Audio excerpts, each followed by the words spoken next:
Hi everyone! Thank you so much for clicking on today's video. If this is your first time, hi! My name is Emmy. I am married with 2 children and I am 31 years old. This is my channel on how my family is trying to get out of over $200,000 worth of debt.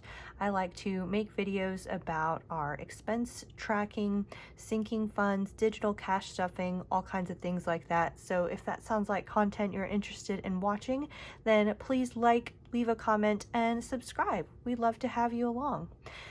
If you're a returning subscriber, hi, welcome back. So good to see you. I know I like to read everyone's comments, and it's really exciting to see some of the same names over and over in the comment section. It really means a lot that you guys are here watching my videos and supporting me along this journey.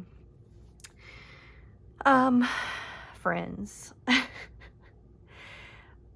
it's been hard. Like it's been really hard. I know I've been kind of MIA for a little bit. It's the end of the year, well, end of the school year rather, and so things get busy around here. My husband is a school teacher, so not only are things busy for him, but my son is in kindergarten, and so things are wrapping up for him too.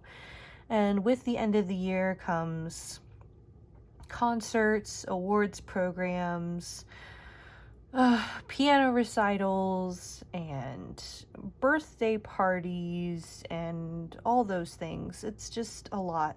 It's been a lot. And on top of that, I've been doing like my baking side hustle, and I know I'm just like creating excuses as to why I haven't been filming, but I just wanted to level with you guys and let you know where I've been.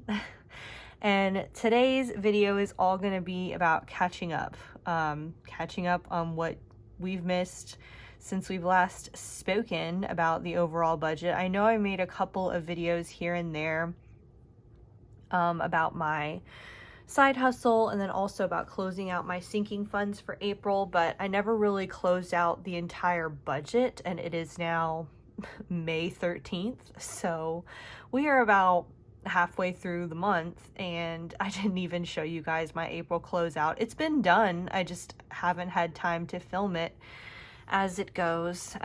So I'm not going to bore you with going into every single expense and detail since I last spoke to you, because I'm pretty sure the last time I checked in with you guys was like, it must have been for this paycheck. Yeah, I don't think I even checked in with you guys for paycheck number 2. It's a lot. So I do have my paycheck number 2 and 3 all filled out right here, ready to go. And then I do have my sinking funds closed out. If you haven't seen that video, you should go check that one out. But I'll just kind of spare you all of that and show you the overall what April looked like. So for April, it wasn't as bad as March. If you're looking at it in terms of the unbudgeted expenses, for March, we were just completely blindsided with, it was around like $2,000 almost of unbudgeted expenses. And even though we got some tax refund money back, it really hit us hard with all that unbudgeted stuff happening in March. So if you think about that, we didn't have a lot of unbudgeted in April, but we did overspend in sinking funds. Anyway, I'll kind of go through what April looked like. So paychecks were pretty much the same. I did get a little bit of overtime. I tried to accumulate some overtime hours because I knew we were going to go on vacation. So I have a little bit of overtime for that paycheck. And then I thought I got some overtime for when we left on vacation.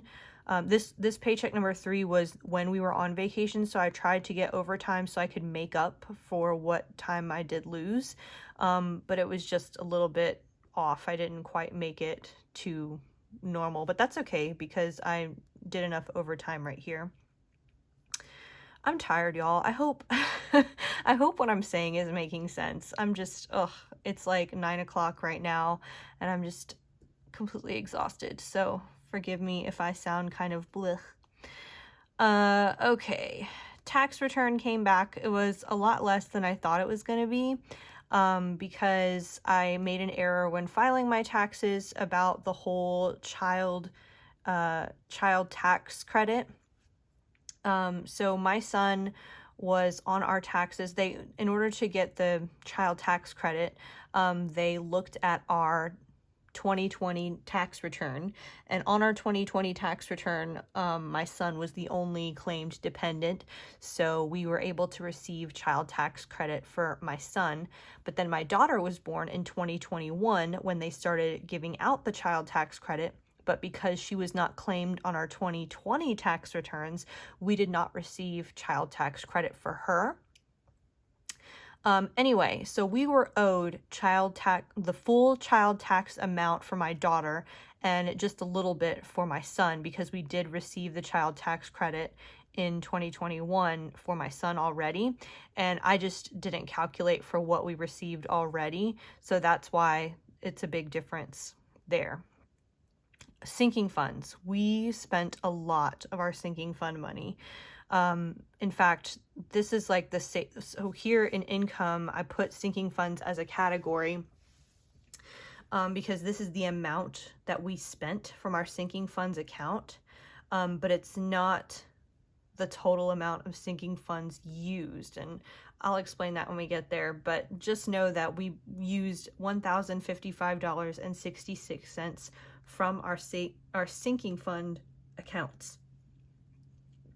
And then we did receive some other income, $1,148. Some of that was like my baking side hustle. Some of that was my husband selling his trombone. And I believe we got like a classroom reimbursement. Anyway, a whole bunch of other income.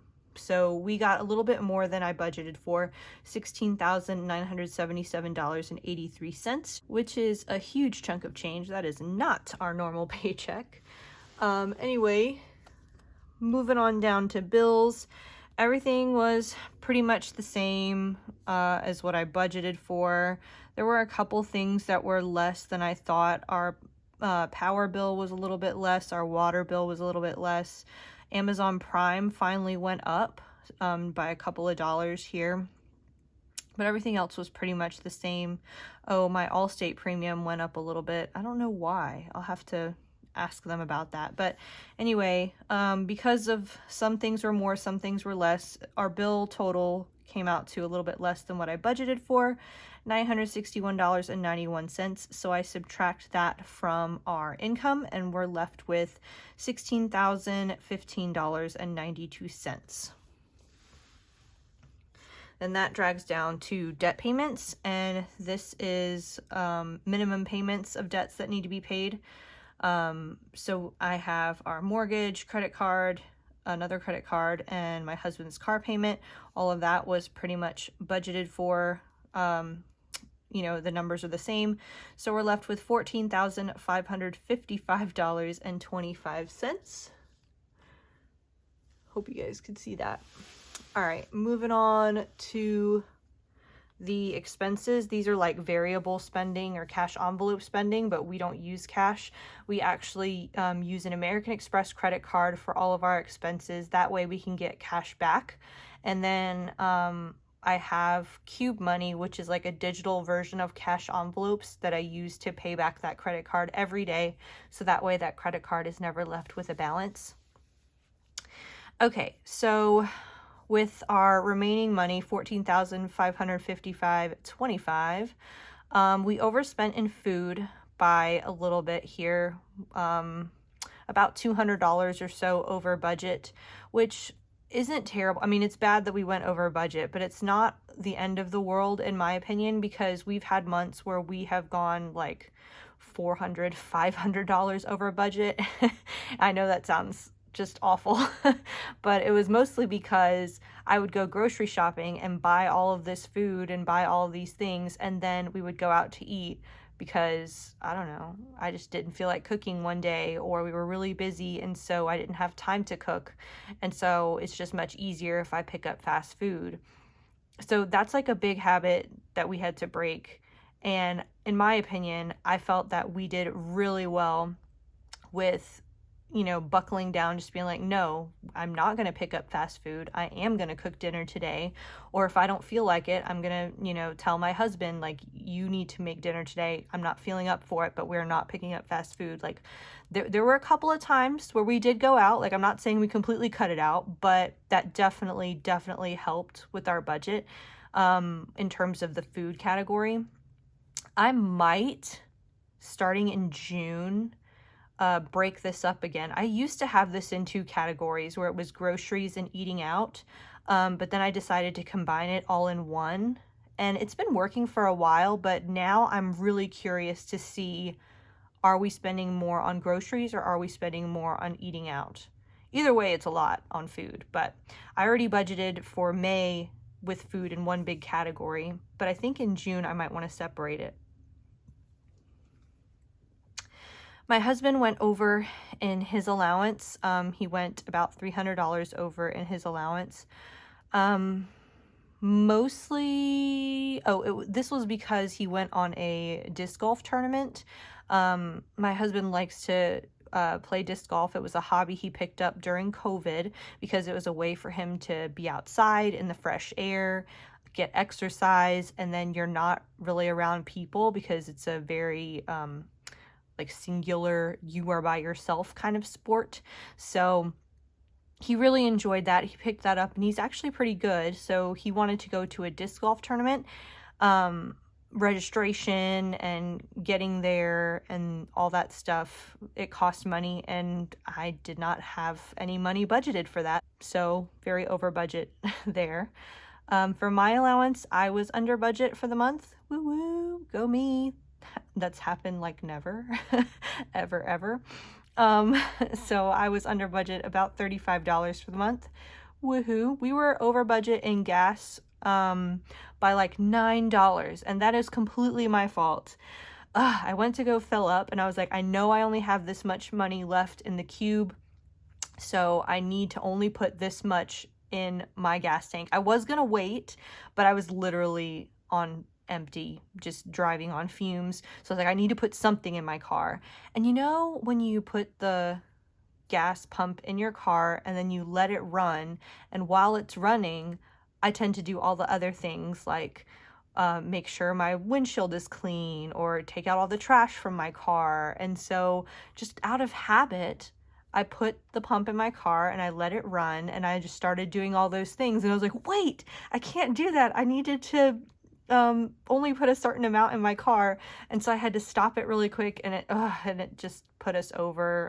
I let it go for too long, so that was my fault. We were so close, but $9.49 over, that's not too bad. So, sinking funds. Out of our sinking funds, we spent $1,396.34.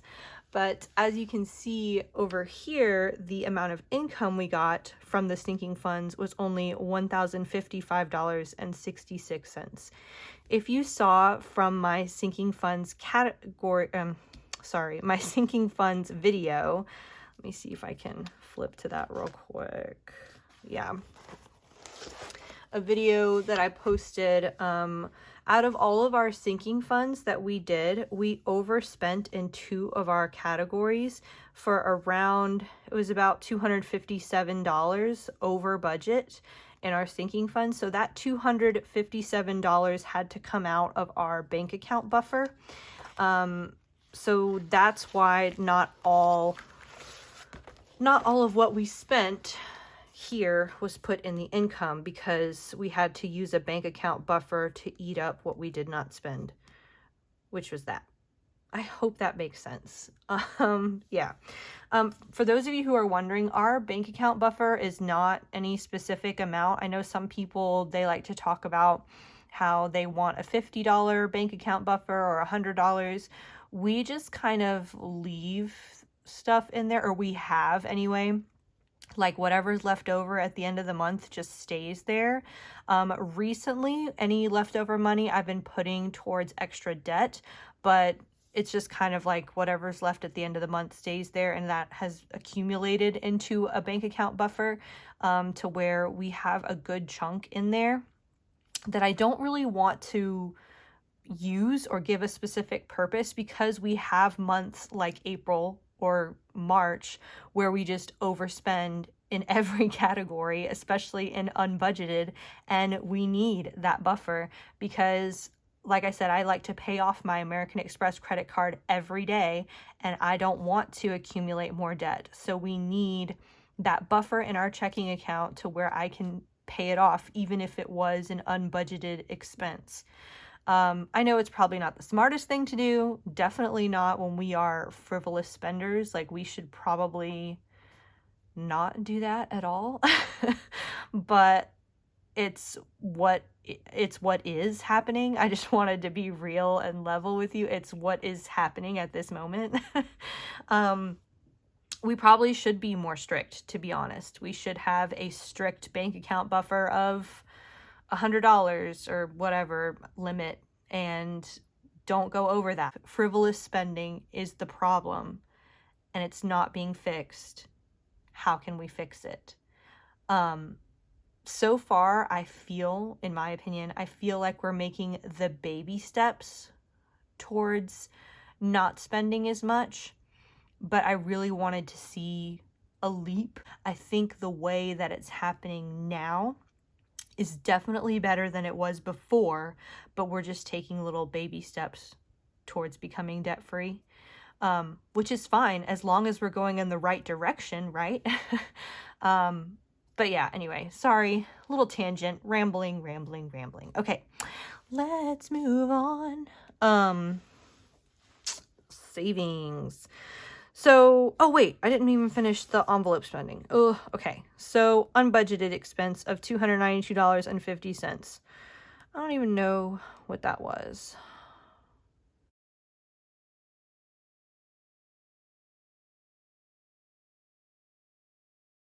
It was my husband shipping the trombone, my husband purchasing things for his classroom. I had Etsy fees come out when I didn't expect them to. Just a lot of things added up to those unbudgeted expenses. Okay, so after all that, we spent $4,365.89. It's a huge chunk of change. So we are left with $10,189.36. I only thought $12 was going to go into our savings account. We have a save and go account with Wells Fargo. Basically, every time you swipe or pay using your Wells Fargo checking account, they take a percentage of what you spend and they move that percentage to a savings account for you. You don't have to do anything. It just happens automatically. So without us having to do anything except pay our bills, and I mean, that's basically it. They moved $26 to our savings account. So that was pretty cool. I put away $100 towards a car. My car is getting there. It's got over 200,000 miles on the car. And I mean, it's a great car. Like, it's a 2011 Hyundai. It's old. It's old, but I mean, it's fully paid off. There's no problems with it. It's just old, and it'd be nice to have a new car. So putting money away for that. Sinking funds, I put away the $7,000 towards my mother's Japan trip. I put away sinking funds twice. Once for April and then once for May's budget. I put those sinking funds away as well. So that way, when I have May's budget set up, I don't have to put anything away for sinking funds. It just worked out with how my paycheck, like where it lies, because I get paid every other Friday. So with all of that, we saved $9,246, and so we are left over with $943.36.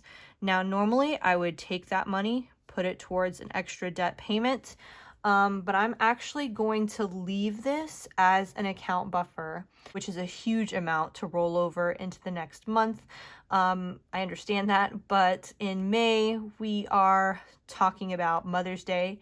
We're talking about my son's 6-year-old birthday party, and I just want to make sure we have something extra in case we go over budget. So that's what that's for. I know that's probably terrible. I probably could even pay a little bit towards my credit card. But I didn't. Like, this is what happened in the past. And so past Emmy did not pay on the credit card. Past Emmy thought it would be a good idea to keep it in the account just as a buffer for what is to come in May. So yeah, that's my whole summary right here. If I take my income, subtract bills, debts, expenses, and savings, I have the $943.36 left over, and that's how April played out, guys. Thank you so much for watching. If you enjoyed this video, please feel free to leave it a thumbs up. Again, I'm sorry for sounding a bit blech. It's just, it's been tiring, a tiring past couple of weeks. But thanks for hanging in there. Thanks for stopping by, and I'll see you in the next video, guys. Bye-bye.